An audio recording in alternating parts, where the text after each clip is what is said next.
JDCap 26 here, reduced to tips and hairs and hobbies. And we got a Surge Leatherman with tools on it. And it's got a belt loop. And, you have to put your belt through there and slip it through there and put it on your belt. It's a good way to do it. But let's make it a little bit easier. Got a Canberra.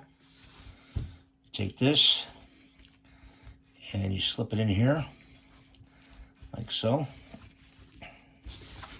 Showing this before you lock it in, and twist it around like that, and then you just hook it on your belt like that. Your belt loop of your jeans, okay? And it just hangs there like that.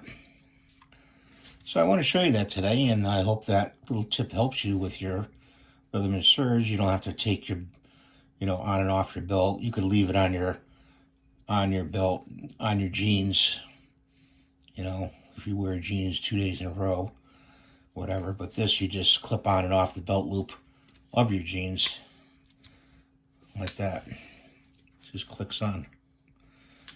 So I hope this helps you. And, that's the tip for today. And I think I said that already, guys. But I hope you're having a good day, and we'll see you in the next video. Thanks for watching. Please give me a thumbs up and rate and subscribe.